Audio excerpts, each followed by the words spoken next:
Dacher Keltner, welcome back to the show. It's good to be with you, Dan, as always. It's always great to have you on the show. You've talked about this before here, but just to set the table for this series of discussions we're going to have, can you define awe? Yeah.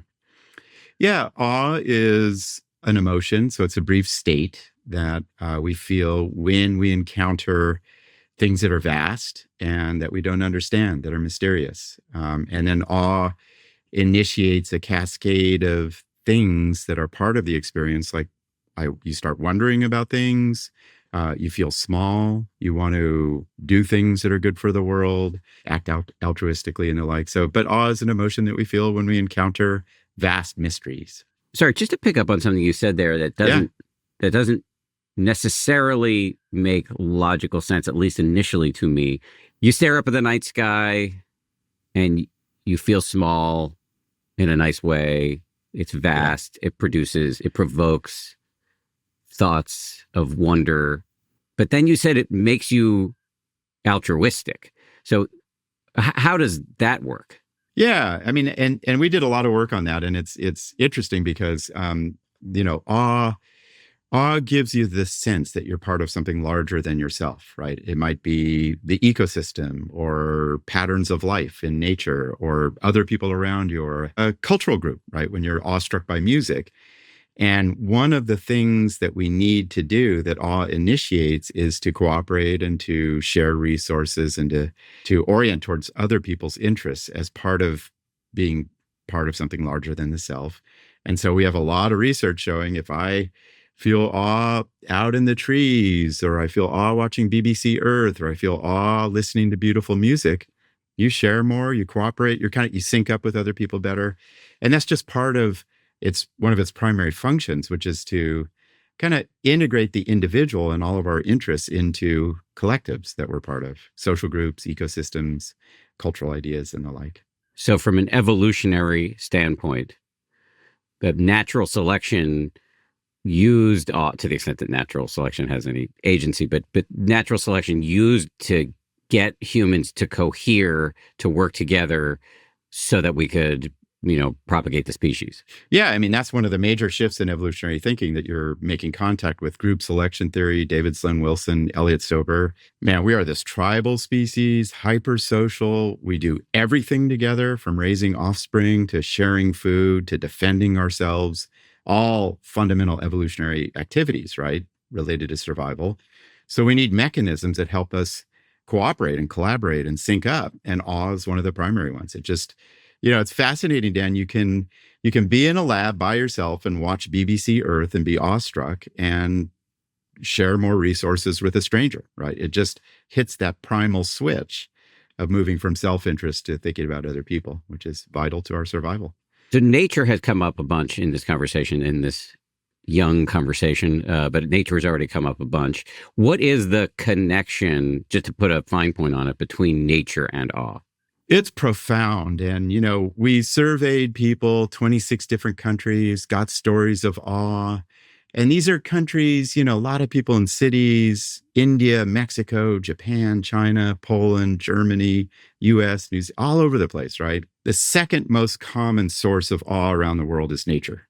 And what strikes me initially is it could be mountains in Switzerland. It could be the plains in Iowa, and the storms that roll off the plains. It could be the desert in a Middle Eastern country. The kind of nature really varied, but people felt kind of this deep sense of awe in relation to nature. And the thinking now is that it is adaptive for us to understand our relationship to nature, to find ecosystems that are beautiful and awesome in terms of the resources they provide. And so awe is part of a fundamental part of our relationship to nature, just in terms of remembering we are part of ecosystems. We have relationships to different parts of nature, and awe reveals that to us. You said it was the number 2 source of awe. What's the number 1 source of awe? Yeah, this one struck me. It's moral beauty. It's, you just pause for a moment and think about the people who have changed your life through their kindness or courage or resilience, and that was the most common source of awe. What I call moral beauty, of thinking about your grandmother who worked so hard for the family and took care of so many people, or thinking about Nelson Mandela, being in prison 29 years and coming out and changing a culture. Everyday acts of generosity in the street. So, and that one is just as interesting to me as well, which is that we're wired up to be transformed in simply seeing other people's selflessness and their courage and kindness. And it's not unrelated to awe, given what we talked about, that awe can provoke pro-social behavior. Yeah, it's all part of awe and its sources, nature and moral beauty, how it affects us, is all part of this big shift. 30 years ago, we wrote about the selfish gene. People talked about selfish gene 40, 50 years ago. Now people are really interested in the biological foundations of selflessness that we so readily give to other people, kids, 18-month-olds, help other strangers. And awe is a fundamental part of this self-transcendence, an emotion that helps us fold into groups. A few paragraphs ago, you said something about how when we're talking about the relationship between nature and awe, that one of the functions of awe vis-a-vis nature is that it helps you feel connected to these ecosystems in which we live. And so it just gets me thinking, given that we are in an ecological and climate crisis right now, that awe could play a beneficial role in helping us get through this. Yeah, fundamentally. And, you're anticipating the science, Dan. I've been really influenced by indigenous scholarship on this. Dr. Uriah Selidwin at the United Nations writing about this concept of ecological belonging, that we really are we're a life form, we're part of ecosystems. And when you think about the knowledge that indigenous peoples had about the migration patterns of species and weather systems and fires and seasons and the like, it was part of their survival, how they adapted to life, right? Just to know about nature. And awe really surfaces that knowledge and a state of reverence for the natural world. You're overwhelmed by its beauty and the purity of water. For me, walking by the redwood trees every day to work, it's just like, God, this is so sacred in some sense. And there's work, to your point, Dan, coming out in a lot of different places of, China, just awe interventions, just cultivating awe helps people engage in more environmentally friendly behavior, eating less red meat, walking more, right? There is work in a lot of different cultures, like Singapore, cities. I mean, Singapore and London, and schools now where you're rewilding spaces where you build nature back in, and people again become more environmentally friendly. It helps with biodiversity, and awe is part of that transformation in a way. So I think it's an important emotion for our times. On a selfish level, what do we know from the science about the psychological and physiological benefits of getting exposed to nature on the regular? Emerson has this great quote, famous quote of his, about standing, he has this epiphany out on on a cold day in a winter in Massachusetts. And he's like, out in nature, I'm just, standing on the bare ground. My head is bathed by this blithe air and uplifted into infinite space. And he has this awe experience, just like we all do. And as part of that quote, he says, there's nothing that nature cannot repair. When you hear that word repair, and I ask people, like, does that strike a chord with you? They raise their hands immediately, like, yeah, just gardening and getting out in the woods and watching that sunset or looking at clouds, listening to the rain. I feel better. And the science astounds me, which is the self-serving benefits of nature are, Mark Berman's work. You concentrate better. You attend to things better. It's almost like meditation, which you've talked about. It just sharpens your attention. You get elevated vagal tone, the vagus nerve, this big bundle of nerves that helps our cardiovascular function. Your immune system looks better. Cortisol is lower. You feel happier. Depression's lower. I mean, I remember talking to this veteran who's in my book, Awe, Stacy Bear, who was in a crisis coming out of the Iraq War, which you covered, and he was in a deep crisis, and a friend said, "You got to get outdoors," and it saved his life. And I think nature is healthcare in many ways. I like that. Nature is healthcare. I'm writing that down. So let's just go deeper into this because I think it's so interesting. You mentioned the Mark Berman study about how nature can strengthen cognition and memory. What's the mechanism for that? What we know is, if attention is a limited resource, what do I attend to in my environment? And what I attend to helps with my intellectual performance, how kids do in school, what they're likely to remember. Will they read a novel with greater sort of imagination? So, and what we know mechanistically is that experiences of awe in nature calm the stress response. They deactivate this region of the brain called the default mode network, which is kind of always checking yourself and tracking things and making sure you're doing well, and kind of gets in the way of attending to things with an open, curious mind. And so awe starts to calm the mind down. And as a result, and this probably, fits your subjective experience, Dan, is like, you just feel like you take in more of the world around you. You see things more clearly.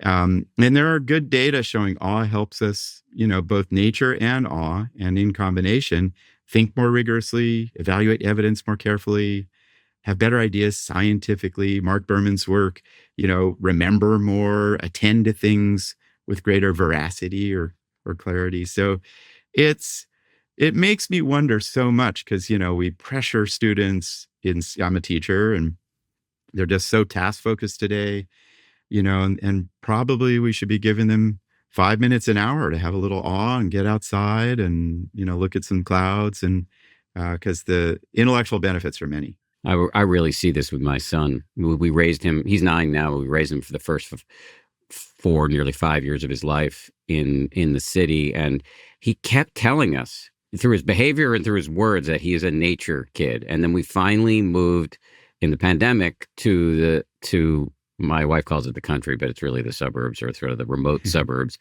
I remember the first day we got here, he got out of the pool and was going to get himself something. And he said under his breath, "This is the best day of my life." And I was like, oh shit, we're never going back. That's so nice. That is so nice. And I feel so grateful, Berkeley.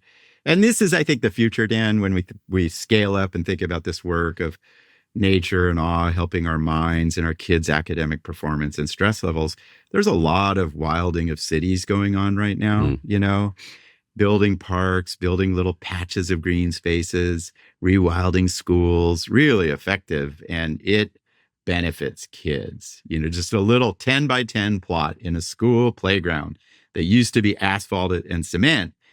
And they just have all the native species there, and they start gardening, and it is having similar benefits. So your son was talking about the best day of life that a lot of kids could have, a lot of us could have if we turn to nature. I want to put a pin in the rewilding part because, as I mentioned in the introduction, this is the first of a series of 3 episodes that we inveigled you into. And the first one is really about the benefits of nature. And the second is like, how do you derive the benefits of nature when you don't live in nature? And so I want to go deep on that in a minute, but let's just assume for the purposes of this mini episode that people do have access to it. And just going back to my question about the mechanism by which nature can do this thing that doesn't seem quite obvious initially, that it can strengthen our cognition and make us focus. I think what I'm hearing you say is essentially it calms the nervous system, which quiets self-talk, and inexorably and quite logically that would lead to improved focus. Yeah, and I love your question, Dan, and thank you for thinking so in such comprehensive or sophisticated way, right? Let's think about all the ways, mechanisms by which natural awe can benefit our minds. And in fact, Maria Monroe and I have published a paper on that, which is it calms your body, right? And we know cortisol and elevated heart heart rate and blood pressure, narrow your attention, focusing on threats, right? And you don't have the open mind to take in a lot of novel information. We know that natural awe quiets the self-talk, like you're saying, quiets the self-criticism, quiets the sense, the concern that am I getting enough attention or rewards, right? So you're no longer so self-focused. You're better able to think about knowledge and information out in the world. We know that awe, this one's interesting, makes you more interested in other people and more interested in the things they may have to say to you that are interesting, right? And you're not so defensive. Well, one of the great sources of knowledge is other people, and awe strengthens that. And then awe has this direct effect on our attention, which is it kind of expands our field of consciousness. And it makes us more aware of kind of the systems of knowledge around us, the systems that are part of a little ecosystem, a tide pool you may look at, or a piece of music. That's all good news for knowledge, right? And now people are showing Dante Dixon, former student of mine now at Michigan State, poor kids in under-resourced schools who feel awe are more curious about their school and their schoolwork, right? And you talk to a teacher, what are they really interested in sparking? Curiosity, right? And awe gets us there. So, and that's why we're doing a lot of work in schools at the Greater Good Science Center is to figure out ways to give kids a little minute or two of awe, like your son had that moment, and hopefully see some benefits. Meditation is not just a quick fix. It is a practice to change all parts of your life, and you don't have to be perfect. You just have to show up. The Happier Meditation app meets you where you are so you can realize more than you thought possible with a flexible approach that grows with you and wisdom from some of the world's most insightful teachers. Happier helps you get more out of meditation so you can give more to every part of your life. Go to happierapp.com and start meditating in a way that truly fits you. One other area of benefit I'm curious about, and this would seem to flow logically from everything you just said, is sleep. What do we know about the impact of nature on sleep? We know that certain amount of exposure to light, people say 20 minutes a day, but, just getting the sun on your skin and letting the skin do its magical work with that helps with your circadian rhythm, that clock that is in actually all of your cells of your body. Every cell has a clock in it that, so just being exposed to light helps you. We know that regular walking in nature, and this is research, I think, coming out of Germany, just studies of elderly people when sleep is more disrupted, getting out in nature. There's something about not only the walking, but being in nature that helps with sleep. And then indirectly, we know that a lot of the sort of sources of nature, be it listening to the sound of water or, getting out and doing gardening, just being immersed in nature calms the body, calms cortisol. So indirectly, that's likely to benefit your sleep patterns. So it's a big link, and it's why doctors, knowing, Matt Walker's work, like how important sleep is for our physical and mental health. And now we know that getting out in nature is good for us with respect to sleep. Doctors are starting to tell their patients, like, get outdoors, get into the woods or go garden. And I think for good reason. This may be outside of your area, but I'll ask it anyway.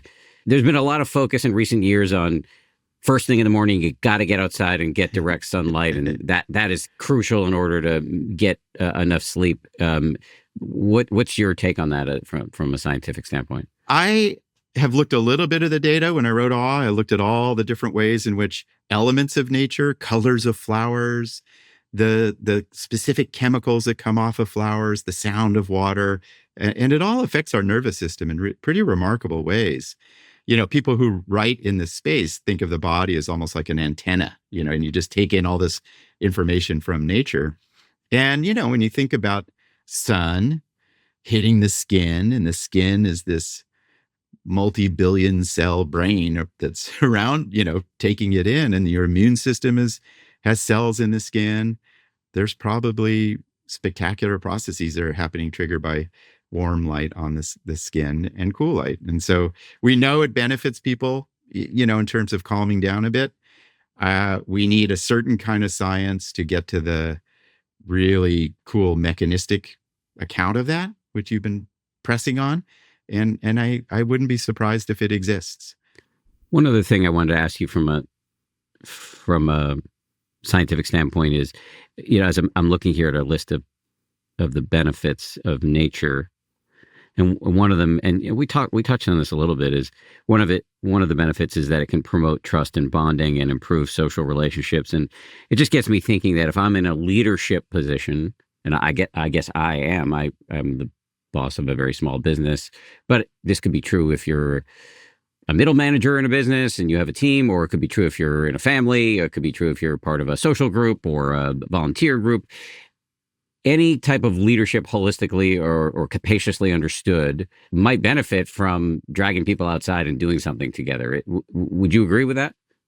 Oh, yeah. I mean, I think, it's interesting. You think about the leadership experiences where people go camping together, or they go on, mountain trips together as a way to solidify the team through awe, through the sense of shared wonder together, which we feel and has been documented systematically. I teach a lot of medical doctors. It's one of the great privileges of my career. And when we get to the nature science, those doctors work hard, and every minute is accounted for. They're inside. Hospitals are tough places in terms of what you see and hear and even smell. And a lot of them talk about, I always go for a walk with somebody I'm mentoring or who I'm leading, building nature into the experience. Yeah, I think it's a great tool in the toolkit of leadership to rely on nature as a way to bring out the best of teams. Marching through my questions about the science here, the next category I wanted to hit is the benefits of experiencing wildlife in nature. So actually seeing animals out there. Let's keep mosquitoes out of this, but more like the charismatic megafauna, which is one of my favorite terms I learned when I used to cover wildlife in Africa, back when I was an ABC News reporter. Let me shut up and ask you the question. What are the benefits of seeing animals in nature? I don't know the science on that one. Well, I'll give you one finding, which is really interesting. That what I do know is, and there are nonprofit organizations of recount, or just like people encountering grizzly bears and, lions and bears in the backpacking trails of the Sierras and the like. And it is awesome, and so we would be safe to say, knowing what we know about awe and natural awe, that it's going to make you humble. It's going to make you revere things. It's going to put you into this state of reverence for the power of nature in different species. I would go one step further, and I'll tell you a little experience. It was a remarkable experience I had where, this is no joke. I was reading William James's Varieties of Religious Experience in the High Sierras, and I was lost reading that book, which is a spectacular book, at this little table. And I look up, and there's a bear right across the table from me.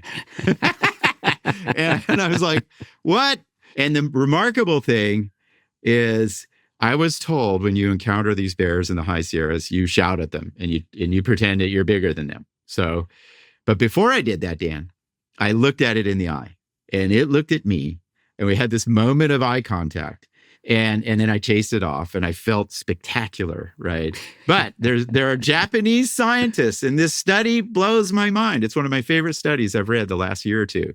These Japanese scientists have dogs and their companions, humans, look at each other in the eye, and both the dog and the human experience rises in oxytocin levels. Oxytocin is this neuropeptide of trust and communion and connection. That blows my mind, that you can look into eyes of other species and feel this sense of common spirit. And that's what happened to me. And I think, not only the awe and the reverence of powerful things. Edmund Burke, the great Irish philosopher, one of his favorite examples of awe is just being blown away by bulls. Here he was in Ireland and England, like, wow, look at the giant bull. Whoa. He feels awe. And I think that's part of it, is we have this emotion that reveres great sources of strength. Clearly that happens out in the wildlife. And then I would add being from Berkeley and loving, you know, agape, that we also feel this deep humanity or fellow feeling for the big animals out there that I felt with that bear. And Japanese scientists are showing, well, you may get a little burst of oxytocin in your bloodstream in your brain, and that felt to be true. Every time I look my cats in the eye, they're only communicating one sentiment: "Feed me, motherfucker." I mean, it's like there's no, there's no oxytocin. There's I got to get up and open a can. I don't want to offend a lot of cat companions out there, owners, whatever you say, but Frans de Waal, may he rest in peace, one of the great promoters of the morality and gentleness and kindness of other species. He charts all these great processes that help us connect to other people, consolation, sympathy, sharing, forgiveness, etc. And a lot of species have these tendencies, except, he said, the domesticated cat. So, and I'm going to get a lot of hate mail in my email address from cat. No, I disagree. But there you go. I kind of disagree, but I'm going to put your email in the show notes so that people can send you hate. Okay, so in our remaining moments here, let's get practical. I'm sure a lot of people have listened to this and thought, okay, I'm sold. Dacher makes a good case. I disagree with him on cats, but everything else, I'm sold. So how do I go get all of these benefits of nature? What practical advice do you have? And Dan, you and I have worked on this a lot, right? How do we take these deep ideas that trace back to indigenous traditions, as I cited earlier, Dr. Yuri Sliedman and others, and Buddhist traditions you've translated, and then we make it practical for today's complicated life, right? And I think the first thing that is important is awareness, is just, oh, I get it. Nature and my relationship to nature is deep, and it's a form of contemplation. It's a way to approach life and being in the world. And then the second thing is to get actionable and practical, right? And so, there's a lot of research in our lab and other labs on walking in nature and pausing and looking at trees and the sky and clouds and timing it and ritualizing the walk. There is a pretty robust literature on gardening, coming out of Germany and South Korea and other places, of raking and gardening and, enjoying the benefits of close relationship to the things that you garden. It's striking. The technologies are often hard with respect to contemplation, but in the case of nature, a lot of our research is have people look at beautiful images, photos of nature, have people look at BBC Earth, which is remarkable, all the Richard Attenborough films, and that benefits people. And then, Dan, you and I mean, so many of the contemplative practices that are really spreading, thanks to work like yours and elsewhere, is just opening your senses, right? And so I once or twice a week stop somewhere in nature. And I live in a city, and it's a park with traffic and an unhoused person shouting and so forth. But I stop and I open my senses to nature. I listen to the wind or water, rain. I look around at colors. I see if I can smell things. We know that chemical compounds come off of flowers and activate lower levels of cortisol. So, I think walking intentionally, reflecting intentionally, doing some work around gardens and so forth is very good for us, which are spreading these days, and then just, making sure as part of your day, you're just stopping and pausing and opening the senses to nature. I have my undergrads at Berkeley. It's one of my favorite exercises. I say, go out today and I want you to look at the sky at a time that might be interesting and take a photo and send it to me and tell me what your state of consciousness was like. They go out, they look at the sky like, oh my God, there's fog and there are clouds and it's colorful, And so just open your senses to it. And we are, this science of awe in nature tells us we're wired, just like we're wired to take care of things. We're wired to relate to nature in powerful ways, and just build a few minutes of it into your day. I really like that. Just look at the sky intentionally. That's not an onerous ask. That doesn't require buying fancy equipment or setting aside a bunch of time. Just look at the sky. Or doing ab crunches or strengthening your calves. It's just like, yeah, I walk to work 25 minutes and I make sure there's some little moment, 30 seconds where I'm like, I'm going to look at these flowers, that's it. And then we know from the science that activates a lot of goodness in the human nervous system. One last question on this tip. The national parks. Yeah. Anything to say about the national parks as a resource we can all access? Thank you. 467 national parks, I think. There are national parks in cities. They're in every state, I think. They are 360 million visits to the national parks each year, cost $20. It is the American experience in some way. I'm beginning work with the national parks based on the science of all we've been talking about, Dan, to make national parks, given the science, a more contemplative practice. And that's highfalutin language for simply saying, when you go to the park, pause and think about a nature practice or two, looking at something, listening to water, smelling the trees, doing a walk through a national park, an all walk or a nature walk. And I have faith that, as we work with the national parks, it was an idea, the national park idea started at UC Berkeley. We're very proud of that. It can become what it was meant to be. Theodore Roosevelt wrote about the national parks as if they're almost like churches or temples, right? They're places of sacred contemplation. And I think with a little bit of guiding, they can become that for a lot of people for $20 a visit. It's a great reminder. Dacher, it's always so great to talk to you. And the good news is you're going to be back next week to talk specifically about how we can get the benefits of nature if we live in the city and don't have access to what we might traditionally consider to be, wild spaces, such as a national park. Although, just to note as a tease, as Dacher just said, there are national parks in cities. So we're going to get really practical on all of that in the next episode. Dacher, thank you again. See you soon. It's great to be with you, Dan.